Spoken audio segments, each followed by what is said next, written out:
Today we will continue on introducing the landscape metrics. So I want to remind everyone again, there are many metrics, and so it is not possible to introduce every one of them. But we want everyone to have a concept, knowing that if you do want to solve certain problem, and you think certain aspect might be important in influencing the animal movement because of different landscape, then we should be able to know where to looking at them.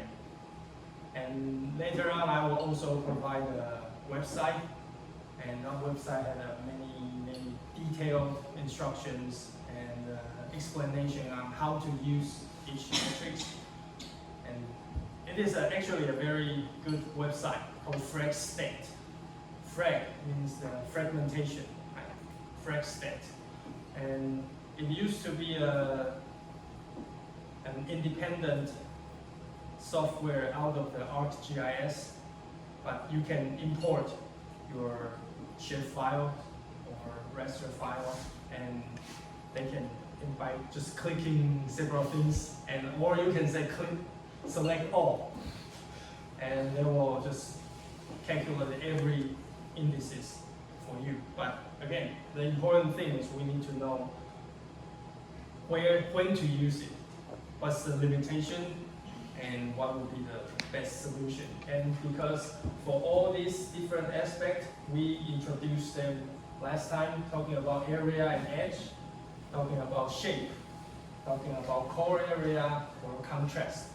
And we also did some practice on how to manipulate those data and to get the information that we want. So for every one of them, there are like a list of potential indices. So we need to know how to select them. So today we'll start with aggregation. And for this, there are actually 4 different concepts and many indices that we can choose from. And then we will look at the diversity metrics. Now actually it will be the very last, but actually is part of the composition, just how we measure like a bird diversity or evenness, things like that. And the last one is the general consideration when we use those indices. Are there any extreme cases that we need to pay attention? Because every time you input something, you will get data, a number. But you really need to know if there are any outliers or some exceptions that because of certain based on certain indices, the formula they use may have some limitation. That means they need to, for example, at least they need to have 2 or 3 different types of land use. You cannot have only 1 or 2, things like that. So there are some limitations we should look at. Okay, so continuing on the insights on metrics, we will talk about aggregation. So as I mentioned, the aggregation is a really broad concept. So we will call them this is the umbrella concept that consists of many different potential usage. And the aggregation, normally we will refer it to the landscape texture. Well, all the configuration can be called texture. So what we try to mention is there are 4 very closely related concepts. It's dispersion, interspersion, subdivision, and isolation. If you look at them separately, you may think they are not really connected with each other, but in reality, all 4 of them in the real landscape are very closely related. And most of the time, they are highly correlated in terms of number. So we will introduce them one by one, but I want you to be clear on something first. This is an aggregation matrix, right? So there are 4 different concepts, but there are many indices that may call other things. So we need to understand which one we're talking about. For example, from the graph here, you can show there are top two rows. The top rows only have two different land use type, black and white, right? To the left, that's lower aggregation. You know that it's more fragmented. On the right, the black and white are concentrated together, so that's we call high aggregation, and then lower aggregation. But we will use different concept above the ones with blue color and to introduce them more. And at the bottom, that's multi-land use type. So in this example, only 3 categories, but on the left, they are more fragmented, they are more isolated, but on the right, they are concentrated. So we use aggregation as a term. I think this is easier for everyone to understand that that means the patch, the cells that with a similar value, that means the same land use type, they are more or less connected to each other. Okay, so when we talk about dispersion and interspersion, there are, again, many index. And if you look at them, contention is the one we actually use in the exercise. And the second one, interspersion and the juxtaposition index, is also a very popular one that you will see in the journal paper that people are using that one. Or percentage of like, adjacency, or aggregation index, clumpiness index. So if you look at all the English words, they actually kind of related to one another, like adjacency, aggregation, clumpiness, or interspersion. They all have similar meanings, but this is the part I think is most confusing, because even to me, sometimes I need to think about what they actually means. Are they talking about the concept, or they are actual index? So this is the hard part. And some of them are using the shape. Again, they are not the purely interspersion index, but based on their calculation, even though their name are used with shape, but still they can be explained or interpreted as a dispersion or interspersion index.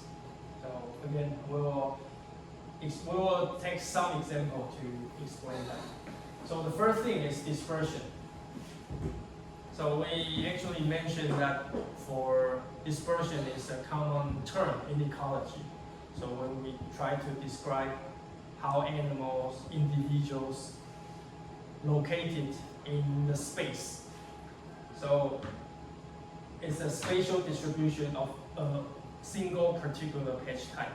So when we say dispersion, normally we talk about one thing. We focus on a certain type of land use.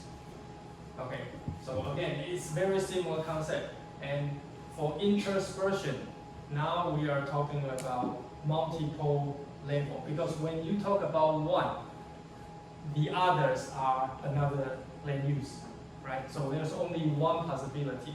Either you connect it with your own type or the other. But for the bottom one, the interspersion, that means they have multiple. So can have 4, 5, 6, or 2 unlimited. So they're focusing on the intermixing. So sometimes you will find that, for example, it's like the example here, you have gray, pink, yellow, brown, and green. So we have 5. And you can see, looking at the left and right, you see that on the right hand side, they are more fragmented. Their patches are much smaller. So by saying that, you know that they are more likely to intermix together. If there are always a big chunk, it's not less likely to happen that way. So it is also possible you see 1 or 2 very large patch, but the other 3, 4 types are intermixing. So it is sometimes I think it is very hard to interpret the interspersing because there could be so many possibilities for the pairs of land use that you're talking about. But on the top one is easier because we focus on one type. The bottom one is focusing on multiple type. Okay, so that's the two differences, the concept differences between those two. And I'll just show you some example. You don't need to worry about the formula. It will not appear in the test, okay? But I want you to look at how they are formed, or at least look at the description on why they create this kind of index. So first, we can look at the graph. So on top, again, they are all both 4 land use type and the same percentage. So they have the same composition. Well, they are not exactly the same. Well, let's assume they are similar, okay? But by looking at how they dispersed, and earlier we used aggregation. Now they're using contention.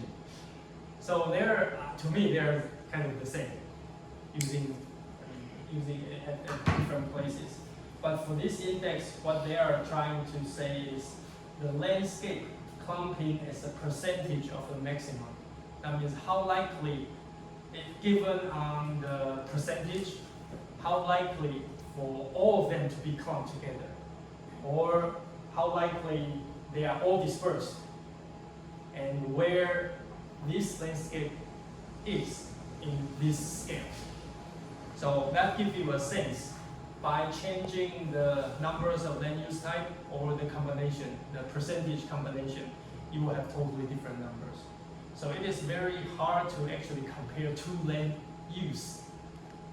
landscape, especially with different land use type. Then it is very hard to compare. So normally what we try to do is when they have the same numbers of land use type, the richness is the same. And then we look at how likely, same percentage, and then how likely they are along that gradient. That's how this information can be used. So, and for interspersion and juxtaposition, they're actually very similar. What they're trying to do is, again, for each, now they're looking at several. For this one, normally we'll focus on one type. And for this one, we will focus on all the combination types. So again, given the same condition, on one end, that's all dispersed. On the other end, it's all together. And then where they are on this gradient. And we will get a number. So this is another way to use the interspersion matrix. So for these slides, I always try to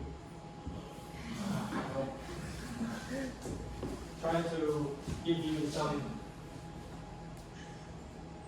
background information on why this is important, or in what condition we should really pay attention and select one of these matrices. So because of the meta-population concept. So we want to know that again, the first thing is what's the percentage of certain land use type. And the next thing is how far away they are. So using that information to let people know how likely a different population from different patch can communicate. And this is also connected to the interior sensitive species. Because when your patch area decrease, then it is the space for interior spaces will also decrease. Or the other key thing is for the juxtaposition, because now we are talking about more than 2 different land use types. So sometimes it is possible that animals appear in a certain land use type because there is another land use type nearby. I will say that one more time. Animal appear in a certain land use type, not only because this habitat, but also the habitat nearby. So a very classic example is riparian species, riparian river, right? So you want to have a certain type of tree, but they have to be beside the river. That will make it effective. So something like that. So the juxtaposition will be very useful in this kind of situation. Of course, also for the dispersion or interspersion can also tell you how connected your land use are or how separated they are actually. So this is, I think, in terms of the meta-population concept, dispersion is the very first fundamental property that we need to understand how well they separated or concentrated as a study under the scenario for habitat fragmentation. Okay. All right. The third one is subdivision. Subdivision is a collection of metrics describing the degree of subdivision of one class or the overall land use. So it can be focused on one type or several types. And actually, you see the graph we're using is exactly the same as the previous one, but we use that one to describe contention or aggregation, but this one can also be used by subdivision. And you can see this, like the index are, I think it's kind of more straightforward because you look at the top first one, it's a number of patch. Well, it is very easy index, but that's a good indicator for subdivision. Or there are some other like more complex land use landscape division index. That's a kind of a complicated formula. Or splitting index, how far they are. Or another effective mesh size. That's something we will introduce later. So this is talking about there are two animals. If you randomly place them onto this landscape, how likely they are to be in the same patch.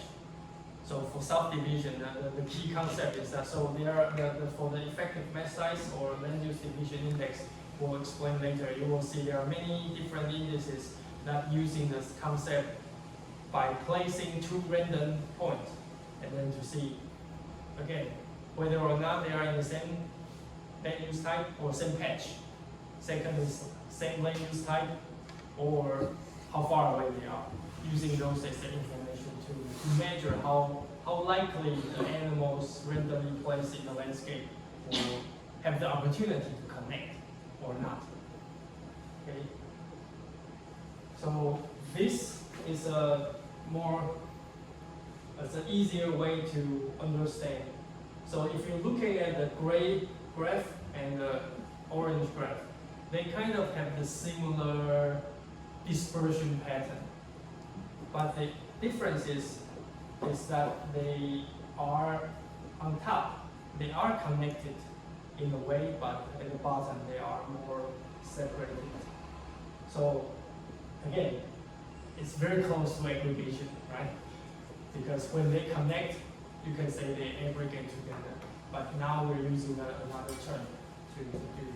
But so they are looking at the aggregation is how likely they are together. But for subdivision, we're more focused on those that are separated and how will that influence the ones. So the aggregation, a lot of time are based on the cells adjacency, how far away they are from each other. And so for these two, the aggregation are similar, but with different subdivision. So in reality, again, those two metrics are always correlated, but they focus on different things. So this is an important lesson, I think.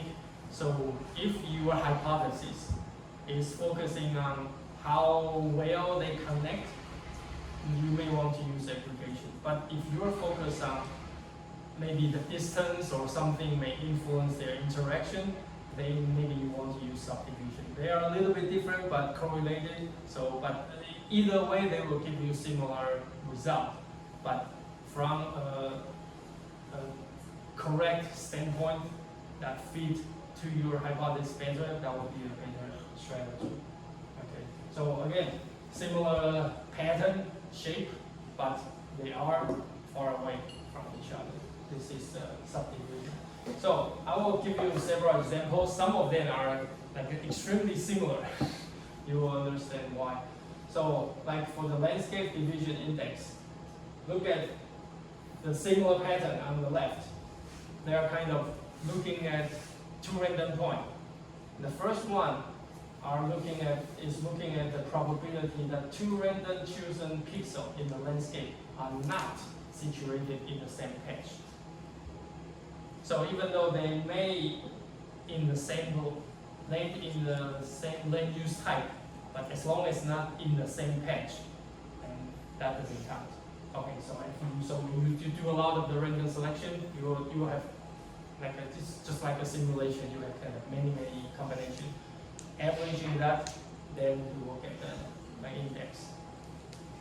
At the bottom, they call it differently, but again, very similar concept because you see the on top, the formula is exactly the same, right? One use 1 minus, the other one use that. But what the bottom one is saying is that the continuous patch area that can access from a random chosen point, not looking at the distance, but very similar concept, but on top, they have to be in the same patch. This one is actually the same as the other one, right? But they are looking at the probability that two random chosen pixels in the same land use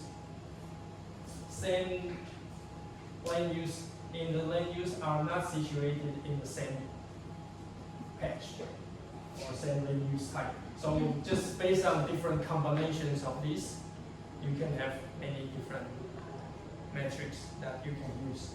Again, you need to find what kind of index fit your hypothesis or the movement or animal better. So thinking about, for example, elephant.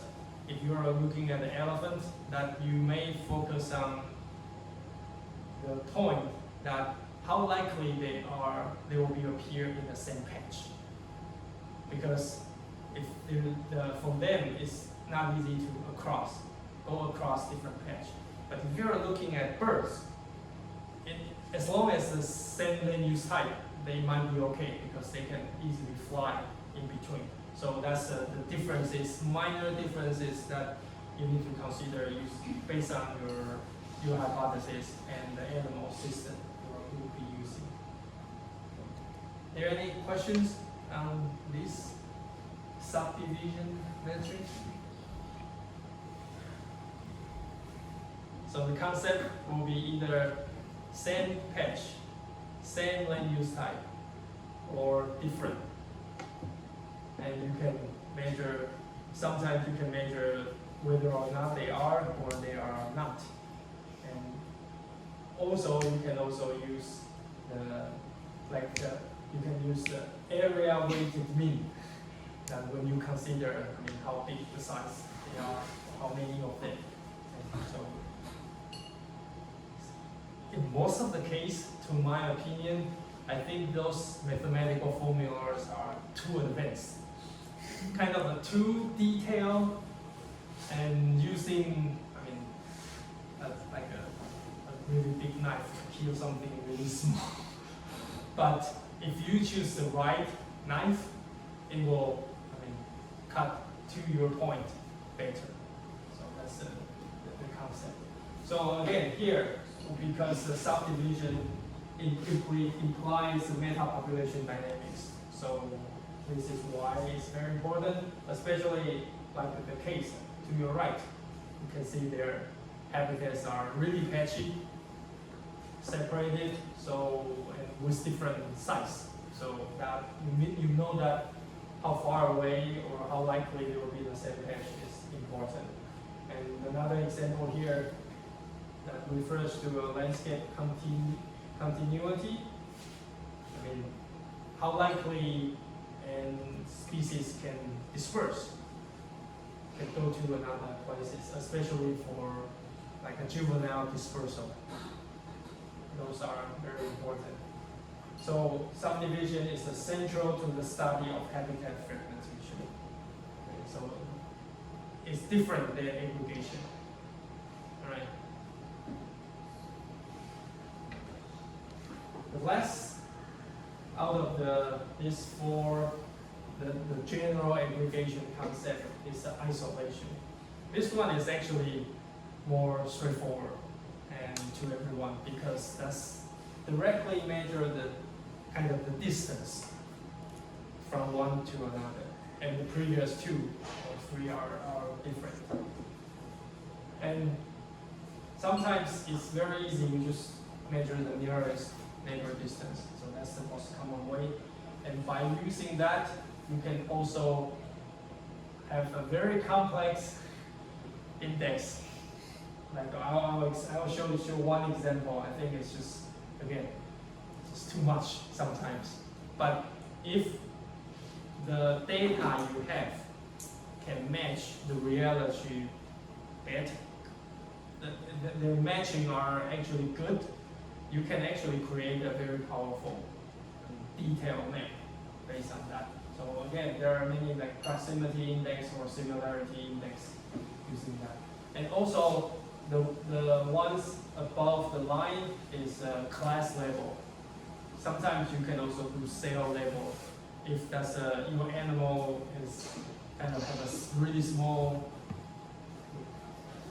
territory, and you can also use that as a way to measure how likely they can move from one cell to another. Okay. So again, a very similar graph that those two configurations have the same level of subdivision, that whether or not they are connected to each other. For subdivision, we know there's 1, 4, 2, 4. There are 4 groups. Same thing at the bottom, but now they have different distance. So you can see that in reality, here we try to keep the other thing the same, but changing one thing to tell you, okay, this is about, the concept is about these particular parameters. But in reality, they are all mixing each other. They always have some thing in common, but other things are not the same. So when you change one thing, you actually change many things at the same time. So it's very hard to compare. But here, we use a very simple example trying to fix the other thing and focus on the things we want to talk about. So here, the top says that the isolation and the subdivision are close related but different. And again, those two are very similar to aggregation as well, but with slightly different concept change. So again, they are confoundedly correlated, so very hard to compare. Especially when you think about, if you only have like 2, 3 different sites, okay, you can look at them and compare the number. But if you say you have 40 sample sites, then there's no way you go back and then look at which one is which. But either way, that's a very good step. Every time when you get some numbers, you always try to at least find like the extremes. Okay, this is a site. I have the highest value of certain index. Then I go check how does it look like, does it make sense, and also look at the middle one, look at the one with the smallest value, and then check, okay, that the concept is that the number provided by the index have the same imagination from you. Then you know that, okay, the higher the number, actually the more fragmented or the more isolated it is, that fit what you are thinking. And for connectance index, they are actually looking at more focus on the distance. So remember the subdivision are focusing on like 2 points, whether or not they are in, but this is talking about based on one cell or one patch, how far away they are from the other patch for the same type. So this connectors index, they give the percentage of all possible inter-patch connection. And here you need to give them a specified threshold distance. So for example, you know that how far away a bird or an animal can cross a non-habitat. That means they have the ability to go from habitat to habitat with non-habitat in between. If you know that information, then you will know that how likely they are. So if you change the number, the value will change. So this is a more advanced because you need to provide some more details about their movement ability. And again, the more complex they are, supposedly the better the result, but if you don't have the data, that will kind of give you more uncertainty. So I think that's a tricky part for this more advanced metrics. You need to think about, okay, I have a lot of detailed information, so yeah, this index works for me, or there's so many unknowns. Maybe I'll just pick a simple one without the certainty that I cannot control. So another thing is that here they say the distance can be Euclidean or functional. Does everybody know Euclidean? Jo-Szu. It actually means the distance. The direct nearest distance from one another. But that means this is the most simple, the simplest definition for distance. And there are many other, like a 2-dimension, 3-dimension way, because for point to point, you can actually go this way or the other way around. So, and Euclidean is the nearest connections based on a straight line. So this is the most simple one. But sometimes you can use a functional one. That means whether or not an animal can actually cross. So it's even more complicated. Again, if we don't have enough information, sometimes we just use the Euclidean as a beginning. Okay. And so based on that, we actually can also calculate the so-called resistance surface. That means if I know my distance, the probability for me to cross certain distance, I know based on whether or not they are my same land use type. If it is, then it's very easy to go across. If it is not, then it's harder to go across. And plus the distance we provide. So then you will know that for every given cell, the probability for animal to move from here to other places, you can convert that into a probability concept. So it's easier to go to the near one with the same land use type, and it will be the hardest to go to the ones with more resistance, that means far away and different land use type. Or sometimes you can also give them the different degrees of likelihood. For example, there are 5 land use types. It's easier for forest species to go to brush, also to go to grass, but it will be very hard to go across city or wetland or things like that. You can give them certain degrees, and then you know how complex it can be. Here is another example. I will show the complex example later. So this one is the similarity index. So again, we start with the beginning in the center, a certain land use type. So they want to know the accumulated area of neighboring patch, weighted by the degree of similarity and distance within the user-specified distance. So it's a very complex sentence, but you can look at, okay, they look at the weighted, they care about the size, okay? and then how similar they are to each other. For example, the yellow to yellow, that's 1. Very easy to go across. Yellow to pink is 0.5. And the yellow to the brown one is 0.2. That means not likely to go, or harder to go. And then you provide the distance, and then you can put all the numbers in, and they will provide some index for you. And so again, I think all of this, when you decided to use this kind of index, you really need to think through and make sure that fits your situation well. I'll finish this part and then we'll take a short break. So this is the concept that if we know how likely or how hard from my particular cell to go to the other ones, then you can provide a so-called kernel. That means the density, how likely they are that you can go. So they will give you a proportional similarity based on ecological neighborhood of a particular focal cell. And then you get this number, 0 to 1.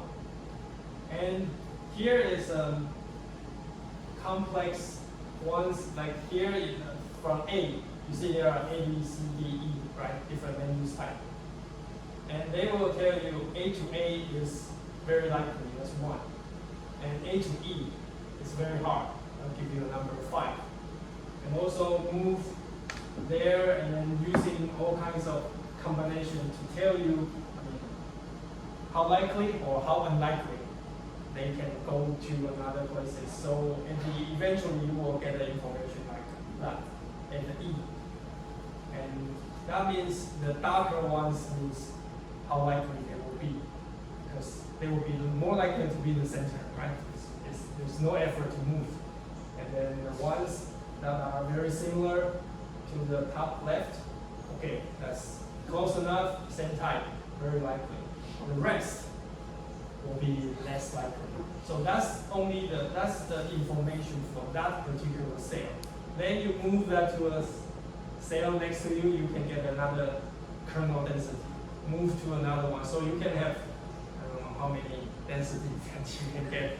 And you try to, so this is a concept, like the first, you build a resistant kernel, and then you kind of times how likely or what kind of land use type they are, and then this is the end result. I'm just showing this just like a magic, but the key thing is you understand what's the parameters that we throw in.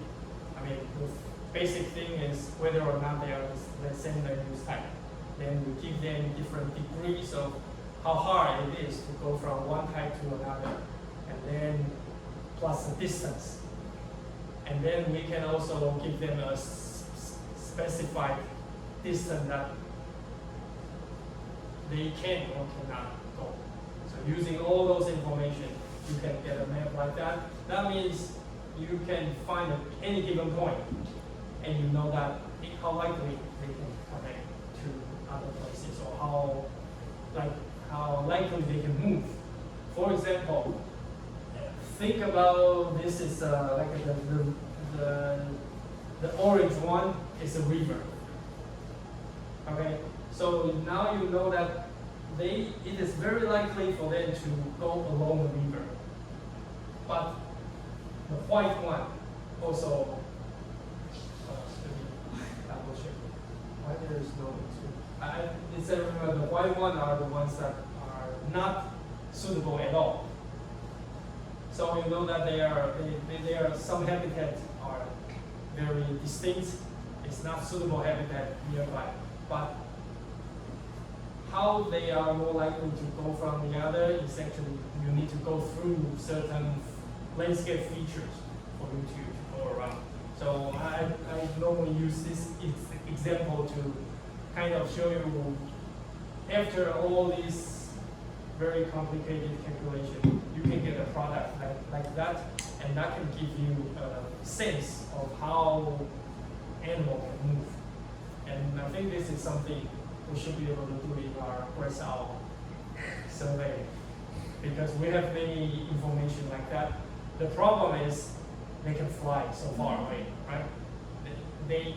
The things we need to adjust is not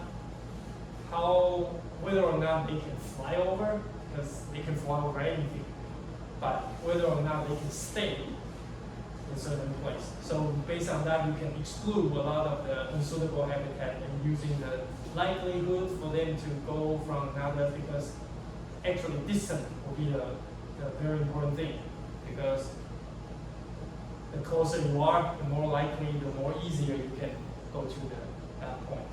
But when they are far away, then there are other considerations. Okay, so at last, again, I want to emphasize on why does the isolation matter, because again, meta population is kind of the central here. E for aggregation, for completion, or isolation and subdivision. Meta population always is the center. And look at the one on the right top, this island biogeography. So the theory of that is, if you go through time, the numbers may change, but the larger island can host more species than the smaller one.